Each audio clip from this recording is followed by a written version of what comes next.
Bloc Lorrain, en 1 an et demi, c'est 20 500 repas distribués sur Nancy et sur Metz. C'est une aide d'étudiants, parce qu'il y a 1400 étudiants qui ont été aidés avec des sacs complets de courses où ils peuvent tenir à peu près 15 jours. Et en contrepartie, on est aussi assez actif au niveau de l'écologie. Je le dis et je le redis, on veut vraiment détruire le capitalisme qui engendre, on va dire, de la misère, qui provoque la destruction d'un écosystème, qui provoque la destruction de la planète tout court et du vivant. On doit, dans ce pays, avoir le droit de dire qu'on est pour la destruction du capitalisme. Je vous informe que le gouvernement a l'intention d'engager la dissolution de l'association Le Bloc Lorrain, dont vous êtes le président. Il y a 1 an et demi, 2 ans, le gouvernement, incité par une frange très réactionnaire, a décidé de faire une loi qui s'appelle la loi séparatisme. Cette loi prévoit un nouveau critère de dissolution de la loi de 1936. Il rajoute, on peut dissoudre également les groupes et associations qui provoquent à des agissements violents. C'est complètement hallucinant. Nous, les violences, on les subit quotidiennement. Il y a une pression de dingue. On est venu perquisitionner chez mes parents. On m'a enfermé 36 heures en garde à vue pour rien. Il s'était rien passé ce jour-là. Enfin, c'est complètement dingue. Là, on nous accuse quand même de dénoncer les violences policières. Parmi ces militants, eh bien, il y a des personnes qui ont des profils très violents et la préfecture s'attend à des manifestations, à une manifestation très violente. Des modes opératoires qui relèvent, je n'ai pas peur de le dire, de l'écoterrorisme que nous devons absolument combattre. À force de nier constamment la violence policière, à force de ne pas parler des blessés, là il y a 4 blessés très graves, et quand je dis très graves, c'est des personnes qui sont hospitalisées. Actuellement, à l'heure actuelle, il n'y a aucun gendarme qui n'est hospitalisé suite au mouvement des bassines. Si on parle de violence, on parle de la violence des deux côtés. On ne parle pas que d'un côté.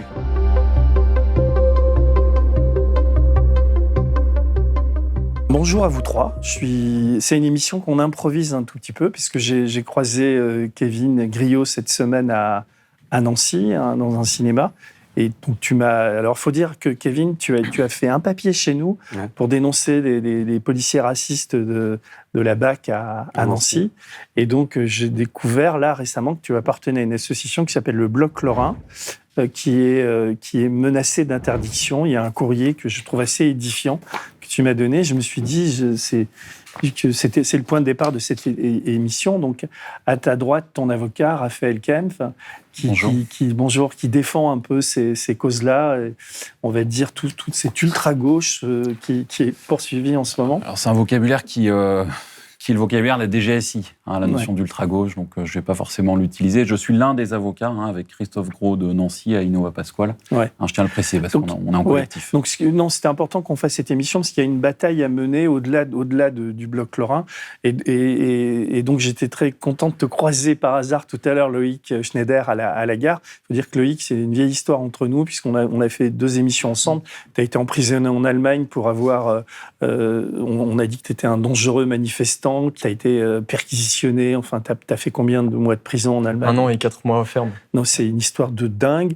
Et là, tu habites Nancy. Et donc, j'avais envie, tous les quatre, qu'on parte de cette histoire de Bloc Lorrain, qu'on comprenne ce qui est en train de se passer, et surtout qu'on aille un peu plus au fond sur les enjeux de tout ça, et ce qui est en train de se passer aujourd'hui dans ce pays, où on laisse, je caricature peut-être, mais on laisse manifester des fachos et des extrêmes fachos quand un enfant se fait assassiner.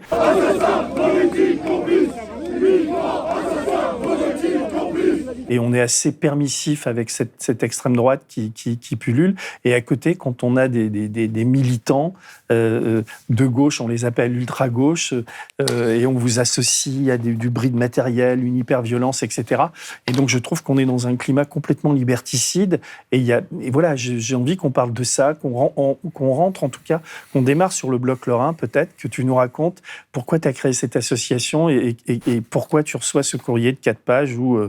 on dit que, je lis simplement un passage, en 3e lieu, ces provocations répétées à des agissements violents ont été suivies des faits, puisque dès le mois de mai 2021, soit 2 mois après la création de l'association, des membres du Bloc Lorrain ont fait l'objet d'interpellations, de condamnations pour des infractions commises en marge des manifestations initiées par votre association, auxquelles celle-ci a participé. Donc on vous accuse de tout, de mettre le feu, d'être Black Bloc, puisque vous appelez Bloc, enfin, etc., etc.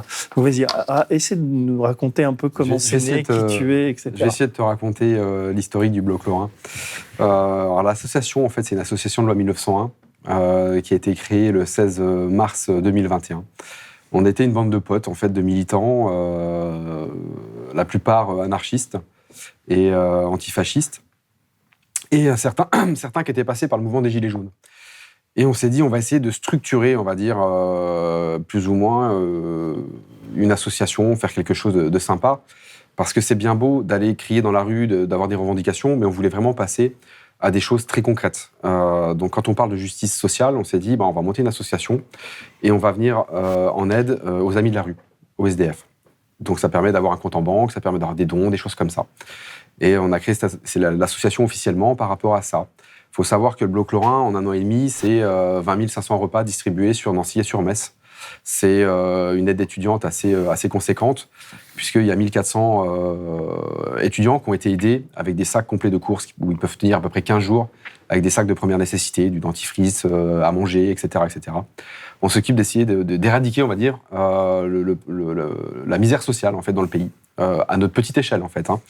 Et en contrepartie, on est aussi assez actif au niveau de l'écologie.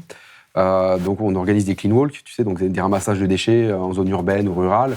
On fait pas mal de choses comme ça, on va dire, au niveau écolo. Et on dénonce, on va dire, le problème à l'heure actuelle, et qui existe, à mon sens, depuis 150 ans, qui est le capitalisme. Donc on a créé l'association. Là, dans la lettre, on dit que vous voulez le détruire. Oui, on veut détruire le capitalisme. Je le dis et je le redis. On veut vraiment détruire le capitalisme qui engendre, on va dire, de la misère, qui provoque la destruction d'un écosystème, qui provoque la destruction de la planète tout court et du vivant. Et il faut dire que, je parlais du procès des policiers racistes à Nancy, tu étais un des principaux, on va dire, initiateurs. Enfin, c'est toi qui t'as aidé à ce que ces faits soient dénoncés. Aujourd'hui, ils sont avérés, les policiers ont été jugés. Il y a des propos d'un racisme inouï qui ont été tenus par ces policiers qui sont passés au tribunal et qui ont été condamnés, quoi. Et donc, tu nous avais proposé un article que vous pouvez d'ailleurs consulter sur le site, que tu avais signé. Et donc, peut-être aussi, parce que cette lettre, enfin, on en parlera avec ton avocat, elle fait 4 pages, elle démarre par ces mots, monsieur, donc elle est datée du 21 octobre, c'est très récent, je vous informe que le gouvernement a l'intention d'engager la dissolution de l'association Le Bloc Lorrain, dont vous êtes le président, sur le fondement du premier de l'article L212.1 du Code de la sécurité intérieure. Raphaël, vous pourrez nous expliquer ce que c'est. Et il est signé, je termine là-dessus, quand même par la directrice des libertés publiques et des affaires juridiques, une certaine Pascale Léglise, qui multiplie d'ailleurs en ce moment ce type d'action, parce que là on parle du Bloc Lorrain, mais il y a une affaire nantaise, il y a une affaire... Alors, l'affaire nantaise, on en parlera, elle n'est pas dans la lettre n'a pas été envoyée, mais à Lyon, le GAL, le groupe antifasciste lyonnais, lui a été carrément dissous, quoi. Alors, qu'est-ce que c'est que cet article? Qu'est-ce que c'est que ce fondement? Comment défendre ce Bloc Lorrain? Alors, c'est un article qui permet au gouvernement, en Conseil des ministres, de dissoudre une association ou un groupement de fait pour un certain nombre de raisons. Comme, par exemple, la provocation à des agissements violents, la constitution en milice privée ou en bande armée, l'incitation à la haine en raison de l'appartenance à une ethnie, une religion, une race ou une nationalité, ou la provocation au terrorisme. Il y a un certain nombre de critères qui sont prévus par la loi qui permettent donc au gouvernement de dissoudre une association ou un groupement de fait. Si le groupement se reconstitue par la suite, ceux qui font cela peuvent aller en prison. Voilà, c'est prévu sous peine de sanctions pénales. Maintenant, il faut comprendre d'où ça vient d'un point de vue historique. Donc on connaît bien les grandes manifestations séditieuses d'extrême droite du 6 février 1934, où on l'a appris en histoire évidemment, mais il y a une grande peur pour le régime républicain que les milices d'extrême droite prennent le pouvoir et prennent le Parlement. À la suite de ça, en 1936, il y a une loi qui prévoit la possibilité de dissoudre les groupes de combat et milices armées. Donc ça pouvait se comprendre à l'époque d'un point de vue politique, historique, dans ce contexte-là, qui était un contexte où le fascisme montait en Europe, dans d'autres pays, et évidemment la République avait peur que l'extrême droite arrive au pouvoir, donc ça pouvait éventuellement se comprendre. Mais néanmoins, ce qu'on constate, c'est que par la suite, comme c'est le cas d'un grand nombre de lois scélérates, de lois d'exception, une loi faite contre certains va s'appliquer à d'autres. C'est-à-dire qu'on dit ça va viser l'extrême droite, mais rapidement, dans les années 60-70, ça va viser des groupes d'extrême gauche qui vont faire l'objet de dissolution également. Ça a visé aussi des groupes type Corse, etc. Enfin, ça a visé ce type de groupe pour s'attaquer finalement à des adversaires du pouvoir. Il faut bien comprendre, il faut bien souligner que on dissout, le gouvernement décide de dissoudre sur la base de cette loi à l'égard de groupements qui parfois n'ont pas violé la loi. C'est ça qui est important. C'est-à-dire qu'il peut y avoir individuellement des membres des groupes en question qui ont commis des infractions pénales et qui ont éventuellement pu être condamnés en justice pour cela, mais le groupement en lui-même ne viole pas la loi. Donc ça, c'est la situation dans laquelle on se trouvait jusqu'à il y a à peu près 1 an et demi. Et il y a 1 an et demi, 2 ans, le gouvernement, incité par une frange très réactionnaire et qu'on pourrait qualifier d'islamophobe de notre classe politique, a décidé de faire une loi qui s'appelle la loi séparatisme. La loi contre le séparatisme, enfin c'est les termes employés par Sécurie Ferrer. Et Sécurie Ferrer, c'est Darmanin, la droite au pouvoir, l'extrême droite, etc., qui ont défendu cette loi qui s'appelle loi pour la défense des principes et des valeurs de la République. Enfin, le terme exact, je ne l'ai plus exactement en tête, mais qui est une loi valeur de la République. C'est un texte qui vise à pacifier les esprits et à redonner force à la République. Et cette loi dit, parmi plein de dispositifs qui portent atteinte à la liberté d'expression, qui portent atteinte à la loi de 1880 sur la presse, qui permet de fermer plus facilement des lieux de culte, cette loi prévoit un nouveau critère de dissolution de la loi de 1936. Il rajoute, on peut dissoudre également les groupes et associations qui provoquent à des agissements violents. Et donc ça, c'est la nouveauté.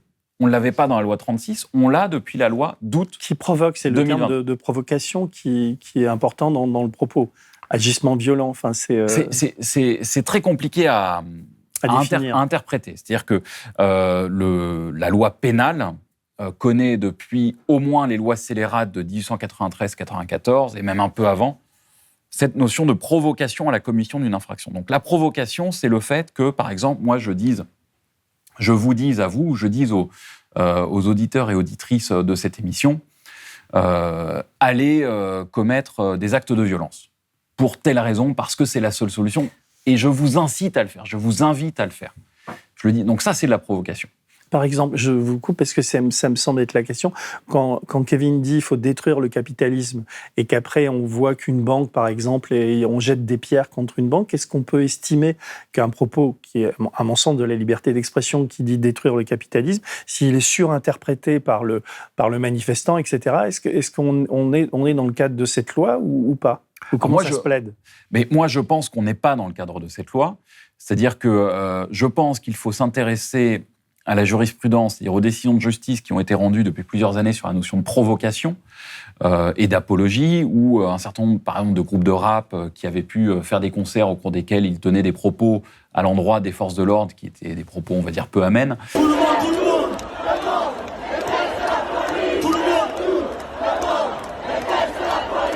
Voire même un peu incitant à commettre des violences, et ils ont été relaxés au nom de la liberté de création et de la liberté d'expression, et moi, ça me semble absolument capital. Je pense qu'on peut dire, et qu'on doit pouvoir dire, qu'on doit, dans ce pays, avoir le droit de dire qu'on est pour la destruction du capitalisme. Je pense qu'on doit avoir le droit de dire, comme Kevin l'a fait, dénoncer les violences policières. Je pense qu'on doit pouvoir dire qu'on est pour l'abolition de la police, ou l'abolition, parce que c'est une chose qui est reprochée, du statut de préfet. Oui, mais là, par exemple, ce qui revient à 2 ou 3 reprises dans le courrier, c'est le fameux ACAB, All Cops Are Bastards. Mm-hmm. Et on a le droit aussi enfin, je veux dire, on peut tenir ces propos-là. À la limite, c'est diffamatoire pour la police, mais ça n'est pas interdit de dire ça. Parce qu'ils utilisent le fait que vous ayez proféré ce terme. Ils demandent votre interdiction pour ça, quoi. Qu'est-ce que vous en pensez, vous ? Juste pour dire que j'aime encore bien cet acronyme, puisque on peut l'utiliser de plusieurs façons. Effectivement, tu as ACAB pour dire que tous les flics sont des bâtards, entre guillemets, mais le COPS, tu peux le remplacer par capitaliste aussi, tu vois. Donc tous les capitalistes sont des bâtards. Chose qu'on utilise extrêmement souvent. Donc ils sont servis de ça. Il y a peut-être 2 ou 3 publications sur des violences policières où il y a des slogans peut-être ACAB en panneau ou en choses comme ça, qu'on a dénoncés. Mais la plupart du temps, on fait vraiment attention, justement, parce qu'on est dans un pays où la moindre chose que tu vas dire contre la police, tu as des problèmes. La plupart des militants chez nous qui vont s'attaquer, on va dire, à la police au niveau du film pour montrer les violences policières, des choses comme ça, on est vraiment embêtés. Donc ça, c'est quelque chose qu'on a fait attention depuis la création de l'association. Effectivement, des fois, sur le coup de l'énervement, quand il y a des enfants qui sont blessés, quand il y a des choses comme ça, on peut s'énerver, même sur des vidéos, même en direct, de balancer quelques trucs, mais sans pas très grave. Après, la notion d'ACAB, c'est plus sur l'abolition de la police en règle générale. Ça ne vise pas l'individu. Ça ne vise pas l'individu en lui-même. Ça vise vraiment l'institution policière. C'est-à-dire qu'un policier reste un policier, ça reste un être humain. Maintenant, nous, ce qu'on veut, c'est abolir la police. Ah oui, carrément. Alors, bien sûr. Mais ce que je veux dire, c'est que ces débats-là, alors moi comme avocat, comme l'un des avocats du Bloc Lorrain, je n'exprime pas de position. C'est-à-dire, je peux avoir ma position par ailleurs sur la question de l'abolition de la police ou du capitalisme. Mais comme avocat, j'essaye d'analyser juridiquement si on a le droit ou pas d'avoir ces débats-là. Moi, je pense que juridiquement, nous avons le droit d'avoir un débat sur l'abolition de la police ou l'abolition, évidemment, du capitalisme ou même du statut de préfet. D'un point de vue juridique, on doit pouvoir s'interroger sur ce que veut dire juridiquement de dire ACAB. Et effectivement, dans certaines situations, des magistrats pourraient considérer que le fait de dire ACAB précisément à un policier, dans un contexte de relation, on va dire, quasiment interpersonnelle, quand on s'adresse à quelqu'un, pourrait être constitutif du délit d'outrage. Oui. Le délit d'outrage, moi, pour lequel je suis favorable à la suppression, l'abrogation du délit d'outrage, et l'outrage est une forme d'abus de la liberté d'expression. Ça, c'est mon interprétation. Je le précise pour les auditeurs et auditrices, tout le monde ne la partage pas. Mais moi, d'un point de vue juridique, je considère que l'outrage est un abus de la liberté d'expression et doit être traité comme tel. Ensuite, la question qu'on doit se poser, c'est est-ce que le terme d'ACAB, qui est reproché au Bloc Lorrain, permet, au sens de la loi de 1936, telle que modifiée par la loi séparatisme, de dissoudre le Bloc Lorrain? Et moi, je pense que non. C'est-à-dire que, à la limite, même dans une interprétation extensive, on se dirait ACAB est un propos dégradant à l'endroit des forces de police. Je ne le pense pas, mais on peut admettre pour l'hypothèse, la réflexion intellectuelle, que c'est le cas. Eh bien, même dans ce cas-là, on ne serait pas dans le cadre de la loi de 36, parce que la loi de 36 ne dit pas provocation à la haine envers les policiers. Elle dit provocation à des agissements violents.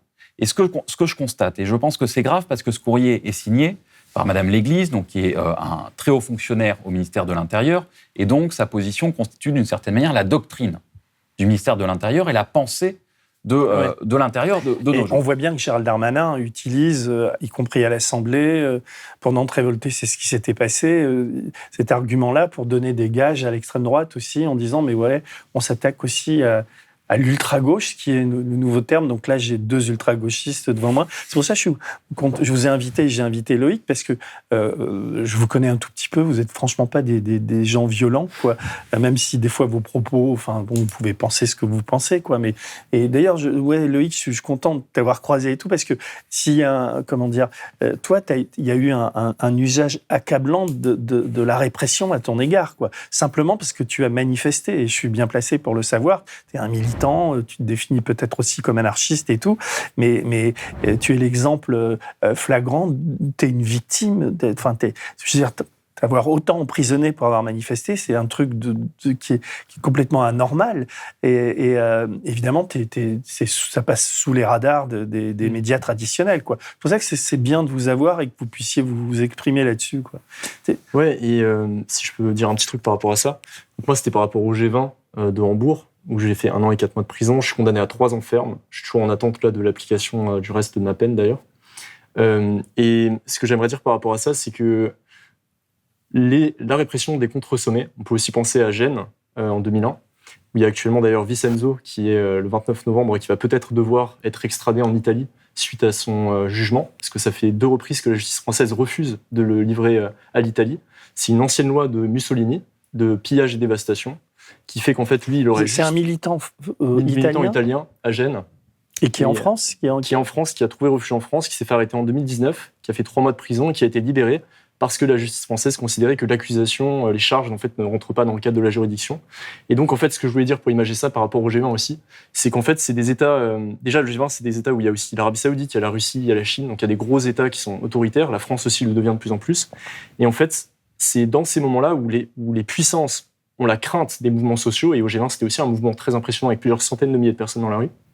C'est dans ces moments-là qu'on voit les travers liberticides qui s'expriment le plus. Donc il y a eu aussi l'utilisation de la reconnaissance faciale. Il y a 80 gigas de vidéos de moi, on me voit marcher dans la rue, sortir du tram et tout ça. Et donc, ce que je veux dire par là, c'est que j'ai aussi été victime, par exemple, d'une accusation fallacieuse qui est digne des lois scélérates, qui dit qu'en fait, on va m'accuser de tout ce qui se passe, toutes les dégradations d'une manifestation. Je vais être responsable parce qu'on m'aurait vu dans cette manifestation. Et j'ai même été avec 4 autres personnes qui sont d'origine kurde. D'ailleurs, dans leur famille, ils ont même dit dernièrement dans ce documentaire que leur famille avait quitté la Turquie pour trouver refuge en Allemagne parce que leur famille avait été torturée par Erdogan.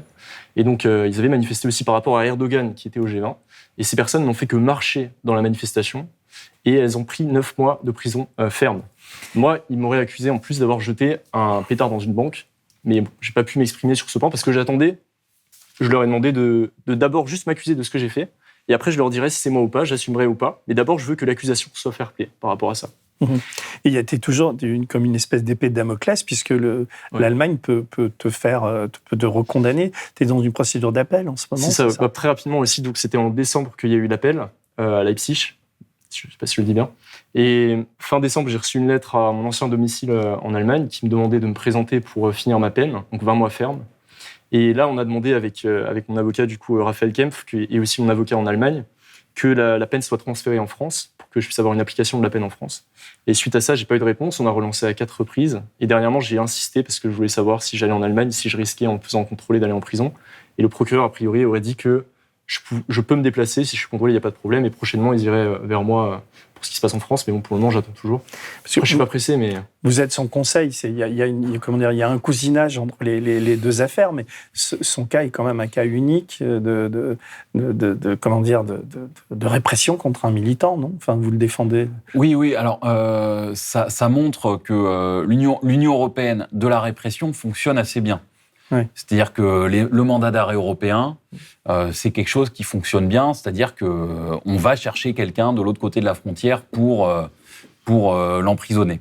Inversement, après c'est un peu technique, mais à contrario, l'Union européenne de la liberté fonctionne beaucoup moins bien. C'est-à-dire que lorsque une personne est interpellée dans un pays et souhaite attendre son procès en liberté dans son pays d'origine, en général, ça marche pas. Mmh. On est capable d'aller chercher quelqu'un pour l'emprisonner, mais on n'est pas capable de le laisser partir, ou beaucoup moins, pour qu'il attende son procès dans son pays. Donc oui, effectivement, c'est un cas un peu d'école de la manière dont il y a une répression transfrontalière en Europe. Mais là, avec l'histoire du bloc lorrain, avec de l'Union antifasciste, le GAL et tout, est-ce que vous sentez monter une sorte de climat liberticide ? Enfin, on peut dire que les propos de ce gouvernement et de ce ministre de l'Intérieur et leurs agissements, puisque ça, c'est au-delà du propos, est-ce qu'on est dans une période où si on ne dit rien, si on se laisse faire, c'est la porte ouverte à la fin de l'état de droit. En tout cas, c'est complètement liberticide.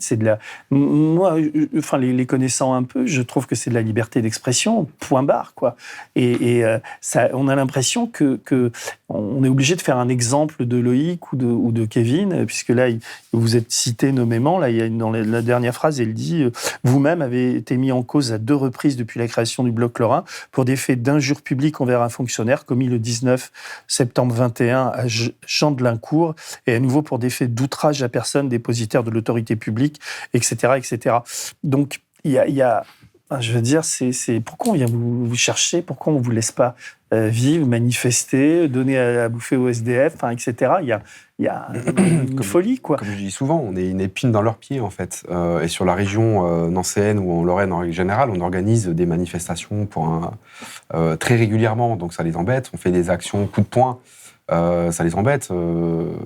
Tu es originaire de Lorraine, tu vois, on est rentré dans la centrale à charbon de Saint-Avold pour dénoncer le fait que la réouverture et que le charbon qui est utilisé, la houille qui est utilisée, ça vient d'Australie, ça vient d'Amérique du Sud, ça vient d'Afrique du Sud.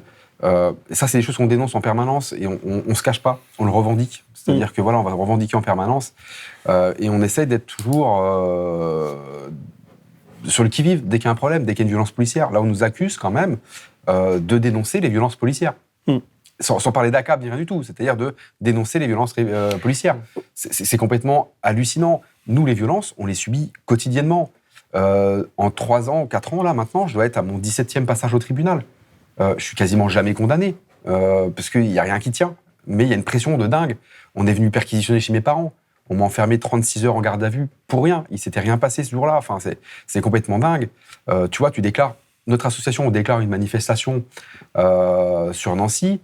On a convoqué, je crois que c'était 40 ou 50 militants, parce qu'ils ont marché sur la route et non pas sur le trottoir. Parce qu'il y avait une entrave à la circulation, du coup. Et c'était autorisé par la préfecture, cette manifestation. Et on vit que des choses comme ça, en fait. Et là, ils se sont dit, au bout d'un moment, ces gens-là, ils lâchent rien. Ils s'en foutent, en fait, de la répression. Ils s'en foutent de prendre des amendes. Est-ce que ça vous motive encore plus, ou est-ce que, quand même, ça vous ébranle? Parce que c'est pas anodin, quand même, ce genre de... Mais pas du tout. Mais le problème, c'est que ça nous motive encore plus. Et le gros problème, et on est des gens on est assez intelligents, mais ça pourrait nous radicaliser, cette histoire-là. C'est-à-dire qu'on montre ce qu'on fait sur les réseaux sociaux, on en discute ouvertement dans la presse, mais le fait de dire, voilà, bah, vous n'existez plus et vous restez dans l'ombre, ça peut nous radicaliser. Enfin, c'est quand même dangereux, c'est un jeu dangereux de Darmanin. Effectivement, il parle de Black Bloc, de choses comme ça. On n'est pas là pour tout péter ni rien du tout, mais au bout d'un moment, ça peut nous énerver. Maintenant, bah, on ne va pas baisser les bras.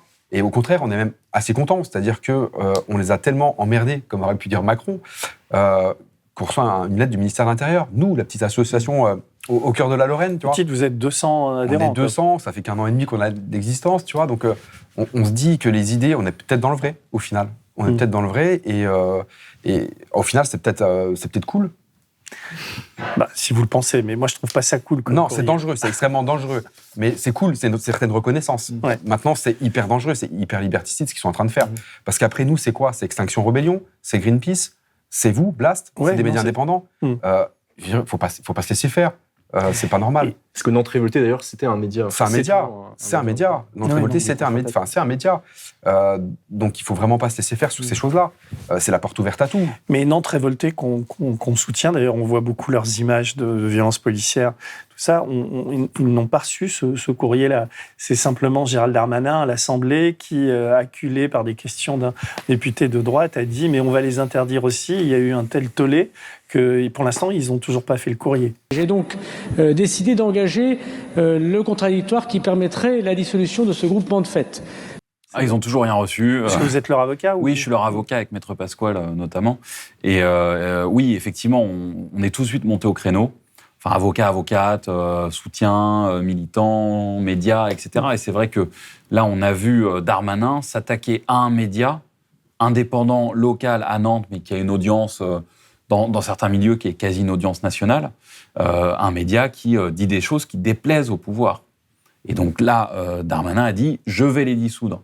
Et devant la levée de bouclier, je pense qu'il y a renoncé, parce qu'en fait, on ne peut pas leur reprocher quoi que ce soit, et on ne peut pas les faire rentrer dans aucune des cases de cette fameuse loi de 36, sauf à mépriser la liberté d'expression. Mais parfois, je me demande si ce gouvernement ne méprise pas la liberté d'expression de ses opposants politiques. D'ailleurs, juste pour finir, tu prends un truc comme ça, on les déclare comme des ultra-violents. On a ouvert une tribune que n'importe quelle organisation peut signer, association, parti politique. Tout à l'heure, en venant, j'ai eu la confirmation qu'il y a la LDH, Nancy, qui signerait. Il y a les partis politiques, on a le NPA, on a des associations diverses et variées au niveau de l'environnement qui sont non-violentes, ultra-non-violentes. Qui c'est qui pourrait cautionner, on va dire, des ultra-violents?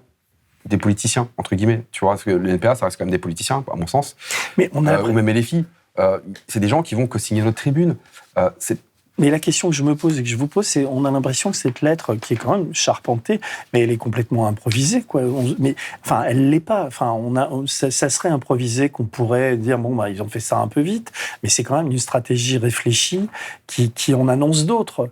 Parce que d'ailleurs, eux n'ont pas réussi, mais à Lyon, le Lyon antifasciste, eux ont été dissous. Le groupe antifasciste Lyon et environ la GAL a été dissous ce mercredi lors du Conseil des ministres. Sur les mêmes fondements ou... Alors oui, alors le groupe antifasciste Lyon et alentour, dont je ne suis pas l'avocat, je rends hommage d'ailleurs au combat qui a été mené par leurs avocats lyonnais et parisiens, parce qu'ils ont réussi à faire échec à la dissolution. Et effectivement, la GAL était poursuivie, enfin pas poursuivie, mais sa dissolution a été prononcée sur le même fondement juridique. Donc elle a été prononcée, ils sont allés au Conseil d'État, non? C'est ça, ils sont allés au Conseil d'État, et le Conseil d'État leur a donné raison en disant que il y a une forme les propos en tant que tels qu'ils tenaient, étaient des propos qui dénonçaient les violences policières, qui pouvaient dénoncer l'État, mais n'étaient pas des propos susceptibles de constituer des provocations à des agissements violents. On est encore un tout petit peu dans un état de droit, je veux dire, le droit fait loi. Nous espérons soit que le ministère de l'Intérieur va renoncer à la dissolution du Bloc Lorrain, soit que le Conseil d'État, par la suite, annule la dissolution qui serait éventuellement prononcée par Darmanin. Mais oui, on voit bien à travers les éléments qui sont écrits dans cette lettre, soit qu'ils sont faux, soit qu'ils ne peuvent pas être juridiquement constituer le fondement d'une dissolution, soit qu'ils ne sont pas imputables directement au Bloc Lorrain. Donc il y a une vraie difficulté, il y a un glissement qui est tenté par le ministère de l'Intérieur à essayer de, on va dire, criminaliser les personnes qui se regroupent ensemble pour des raisons politiques et qui tiennent des propos qui leur déplaisent, soit sur la violence policière ou sur le capitalisme. D'ailleurs, cette lettre, on va accompagner notre entretien par un article et on diffusera la lettre pour que les gens se rendent compte du vocabulaire, de la tenue. Enfin, ces 4 pages, je ne peux pas tout lire, mais elle est assez édifiante. Tu parlais de personnes condamnées de chez nous à la fin, tu vois, en introduction. Il faut savoir que c'est complètement faux, en plus. Même nous, on était obligés de bosser pour savoir qui avait pu être condamné. On parle de personnes condamnées. Alors le truc, c'est qu'on ne sait pas exactement. C'est-à-dire qu'en gros, Pascal Léglise mentionne un certain nombre de faits sans les étayer, sans les démontrer. Et donc là, on a la problématique des services de renseignement. C'est-à-dire qu'il y a des renseignements qui transmettent au ministère de l'Intérieur des informations auxquelles nous n'avons pas accès pour l'instant. Et c'est pour ça que nous avons des choses qui sont des aberrations juridiques, parce que cette lettre indique qu'une des personnes qui serait membre du Bloc Lorrain aurait été condamné pour des faits de tentative de participation à une manifestation. Or, ce fait-là n'est pas un délit au sens du code pénal. Donc, en l'état, on ne sait rien. On ne sait rien, c'est-à-dire que de ce qui est indiqué là, il ne faut pas le prendre comme des éléments établis. Il faut attendre de voir si eux sont capables ou pas de nous dire de quoi il s'agit. Mais ce n'est pas à nous à chercher à deviner de quoi il s'agit. Ça va consister à quoi la procédure maintenant? Donc, vous avez reçu la lettre, vous avez, je crois, 15 jours pour y répondre. On a 10 jours pour y répondre, mais je pense que les arguments qu'on pourrait communiquer n'auraient guère d'influence sur le ministère de l'Intérieur parce qu'il me semble que leur décision est déjà prise. Et par la suite, dans un délai qui est indéterminé, le gouvernement prendra peut-être un décret de dissolution du Bloc Lorrain, décret que nous pourrons attaquer devant le Conseil d'État. Et c'est suspensif, c'est-à-dire que le fait d'avoir une procédure au niveau du Conseil d'État empêche la dissolution? Non, pas nécessairement, mais de toute façon, ça ira très vite. C'est-à-dire qu'on aura une audience très rapidement. Normalement, il n'y aura pas de difficulté avec ça. Mais s'il le décide, ça veut dire que ça va être dissous ou pas? Ah oui, s'il le décide, ce sera dissous, évidemment. Donc ça veut dire qu'après, même si le Conseil, il faut recréer une... Non. Le Conseil d'État, si le Conseil d'État nous donne raison dans un délai qui sera, on peut espérer, assez court, de 2 à 3 semaines. C'est Darmanin qui est dissous. Voilà, de 2 à 3 semaines après le décret de dissolution, et qu'on obtient gain de cause devant le Conseil d'État, eh bien dans ce cas-là, il n'y a pas de difficulté, l'association continue ses activités sans aucun problème. Vous avez bon espoir, enfin relativement bon espoir de... Moi, je considère que si on fait une analyse juridique et si le Conseil d'État applique le droit de façon sérieuse et solide, il n'y a pas de raison que le Bloc Lorrain soit dissous. Peut-être ce que craint Darmanin, et en tout cas le ministère, c'est une agglomération un peu de toutes ces luttes, quoi.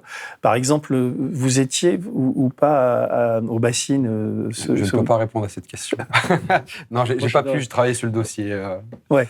Toi, Loïc, tu y étais, quoi. Ouais, moi, et donc, quand il y a des manifestations comme ça, donc là, en l'occurrence, c'est une cause très écologique, les nappes phréatiques sont touchées, enfin, on construit d'immenses bassines pour aider des paysans contre... Enfin, il y a tout un débat qui s'opère là-dessus. Donc, vous vous rassemblez, vous y étiez. Et c'est vrai que quand on regarde les médias, on a l'impression, ce que disent les médias de tout ça, c'est que violence des manifestants, 80 gendarmes blessés, dont 20 gravement, etc. Donc toi, tu y étais. Qu'est-ce qui s'est réellement passé là-bas ? Alors, en 20 secondes, je voulais juste préciser qu'à la base, le Black Bloc à Seattle, lorsqu'il a commencé à vraiment émerger, à être visible, sa vocation, c'était de protéger les manifestants qui se faisaient taper par la police. Et je tiens à préciser que dans les nombreux témoignages qu'on entend des manifestations lorsque le Bloc Lorrain se déplace à Paris ou ailleurs, qu'il y a beaucoup de moments où des personnes se font taper par la police, où il y a des personnes qui sont en train d'être par terre sur le sol, et il y a les personnes du Bloc Lorrain qui viennent les aider et les soutenir. Et donc, je pense que c'est aussi ça qui dérange, parce qu'il y a un élan de solidarité qu'inspire le Bloc Lorrain. Là où, en fait, la terreur, c'est ce qu'inspire la répression. C'est vrai qu'ils vous reprochent aussi les street medics. Voilà, c'est ça, exactement. Ils parlent de street medics en étant des milices, préparation de milices, ce qui est complètement fou, quoi. Et donc, par rapport aux bassines, c'est assez drôle parce qu'il y a une vidéo qui tourne un peu sur les réseaux, on voit BFM TV qui disent oui, alors des individus extrêmement violents, et puis au même moment, sur l'image de BFM TV qui devait être un live, on voit un policier qui pousse une personne âgée dans le champ, quoi. Donc elle tombe par terre et disparaît dans les gaz. Parmi ces militants, eh bien, il y a des personnes qui ont des profils très violents, et la préfecture s'attend à des manifestations, à une manifestation très violente. En fait, ils n'arrivent même plus à construire des fois tellement la violence policière elle vient s'afficher en fait sous les yeux. Et je pense que c'est ça qu'ils n'arrivent pas vraiment très très bien à comprendre. C'est qu'en fait, à force de nier constamment la violence policière, à force de ne pas parler des blessés, là il y a 4 blessés très graves. Et quand je dis très graves, c'est des personnes qui sont hospitalisées. Actuellement, à l'heure actuelle, il n'y a aucun gendarme qui n'est hospitalisé suite au mouvement des bassines. Et pour autant, on ne va pas parler de ces chiffres-là dans les médias. Donc il y a une personne qui a eu un nez explosé par une grenade, la GM2L. Il faut savoir que la Glyph4 a été interdite à cause de sa dangerosité parce qu'elle a explosé des mains et qu'elle peut aussi vraiment avoir des blessures très graves. Et je pense qu'entre ce sac à dos et le dos, ça peut potentiellement tuer aussi, comme ça a été le cas pour Rémi Fraisse. Récemment, le 26 octobre, on a fêté malheureusement les 8 ans de sa mort. Moi, j'étais aussi à Siemens, j'étais à cette manifestation, donc j'ai aussi un peu une rage par rapport à ça. Et donc, cette grenade GM2L, elle a explosé une main lors de la loi sécurité globale, aussi la main d'une personne. Donc, il y a la même dangerosité, et ça aussi qui, moi, me tue un peu. Je peux pas dire ça, mais ça m'énerve, c'est qu'en fait, on interdit des armes et on recrée d'ailleurs des armes avec la même dangerosité. Donc, pour revenir par rapport aux bassines, ça, c'est un autre truc qui, voilà, je pense que si on partait sur les chiffres ou sur le degré d'empathie qu'exercent les médias et le pouvoir à l'égard des forces de l'ordre, on pourrait parler de 400, 500 forces militantes, on va dire, ou personnes qui manifestent blessées, parce qu'ils comptabilisent même les blessés, les gendarmes qui se sont auto-gazés. C'est-à-dire il y a des gendarmes qui ont un peu suffoqué de leur gaz. Parce qu'il faut savoir que malheureusement, ce jour-là, la nature a plutôt décidé d'être avec nous, vu qu'elle a renvoyé le vent magistralement sur les forces de l'ordre, qui se sont gazés, tombés par terre. Enfin, on sentait vraiment que c'était très toxique ce qu'ils envoyaient finalement. Pour eux-mêmes, ils ont pu le sentir. Et donc, il y en a un qui a été comptabilisé comme blessé par rapport à ça. Donc voilà, moi j'attends aussi de voir un petit peu ce serait quoi là concrètement les blessures au niveau des forces de l'ordre, parce que là ça va être démontré au niveau de cette manifestation des soulèvements de la terre qu'il y a eu des blessures très graves et qui ne sont pas du tout... Donc moi, cette empathie, si on parle de violence, on parle de la violence des deux côtés. On ne parle pas que d'un côté, quoi. Ce que je voulais... Ma question était portée sur ce type de courrier qui n'est pas isolé.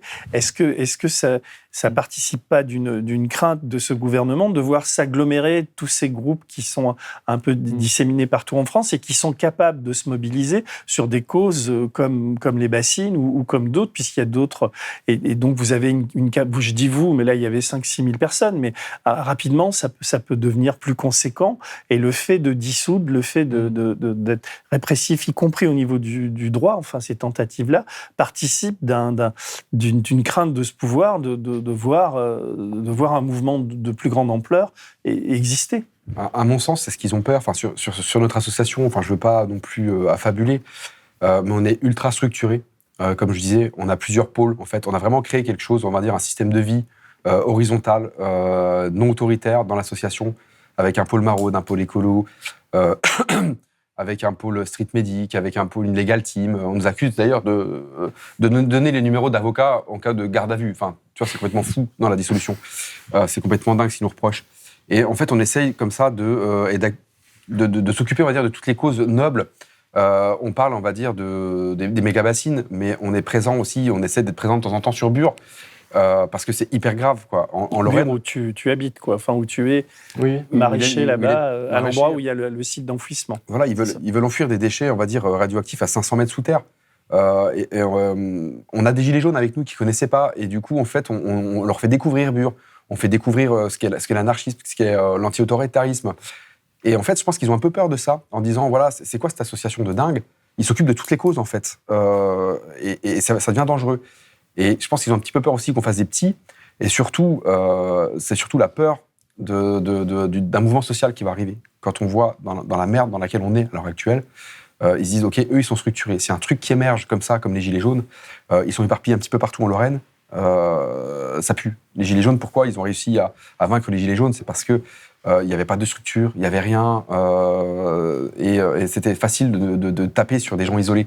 Là, on n'est pas isolés. On nous tape dessus au niveau répression, mais c'est pas grave, tapez-nous dessus tant que vous voulez. Enfin, on est 200, en fait. Tu me tapes sur moi, mais en fait, tu tapes sur les 200 de mes camarades, et on va nous soutenir. Et je pense que ça leur fait un petit peu peur.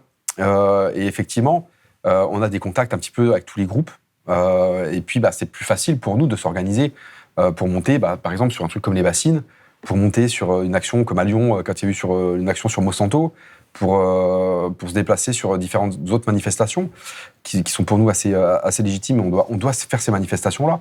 Et je pense que le fait de dire, voilà, on va les dissoudre, et puis on va dissoudre les autres après, ça évite de casser, on va dire, cet élan de militantisme et d'union, en fait, entre les luttes. Vous pensiez ça aussi?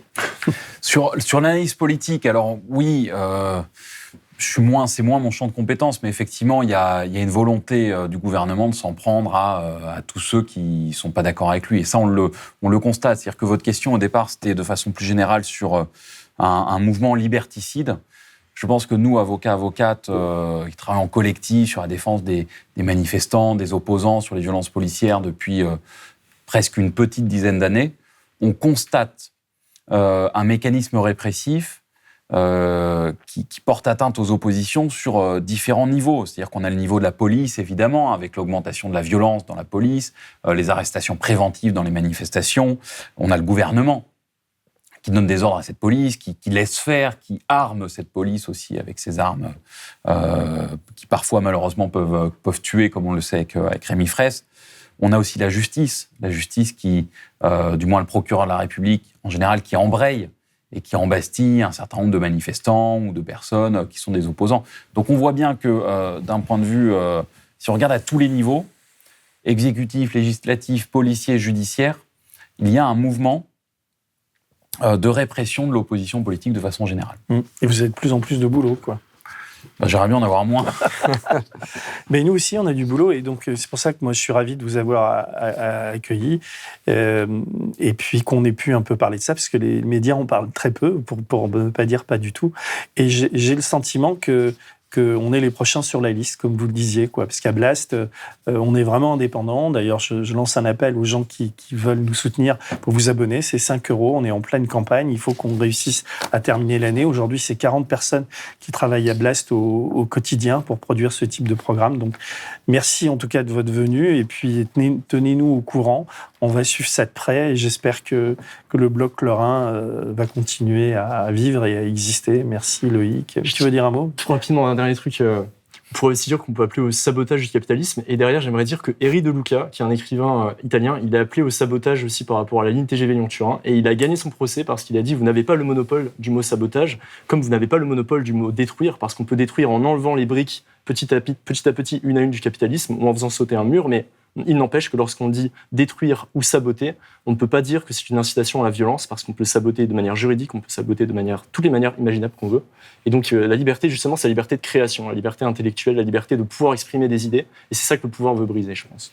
Ouais. D'accord. Moi, ce que je voudrais dire, pour finir, c'est que je connais quand même des policiers qui sont sympas et qui ne sont pas des fachos et qui essaient de faire leur boulot en républicain. Et ce qui est gênant, d'ailleurs, dans ce type d'émission, et je sais que je suis souvent critiqué là-dessus, c'est que moi, je suis pas pour l'abolition de la police dans une société. Il me semble que, peut-être qu'on a un désaccord, peut-être c'est mon âge qui fait dire ça, mais voilà, quoi. Mais en même temps, je suis tellement conscient de ces violences policières. En plus, Nancy, il y a un tropisme à Nancy. Hein. La BAC de Nancy, c'est quand même très particulier. J'étais arrêté par ces types alors que j'avais rien fait, et je me suis retrouvé placé en garde à vue. Enfin, je vous passe les détails. J'ai gagné mon procès, mais parce que j'étais armé aussi pour faire ça. Donc, je sais aussi ce que c'est. C'est pour ça que c'est très important, ces combats-là, parce que là, en ce moment, il y a vraiment une tendance, surtout avec ce le ministre de l'Intérieur, c'est une quintessence Darmanin, dans sa protection de l'appareil policier, de la manière dont les syndicats de police sont omniprésents dans les médias. Donc c'est pour ça que voilà, c'était important de vous donner la parole. C'est très important que vous continuez à les défendre avec des arguments de droit, quoi. Je vous remercie beaucoup et puis et à bientôt. Là, c'est fini. Écoute, oui, ça fait 1 heure et normalement que vous ayez des trucs. Parce que là, t'as lancé le débat avec la police. Ça aurait été intéressant, mais une autre fois peut-être. Une autre fois. Merci en tout cas. Merci. Au revoir. Au revoir.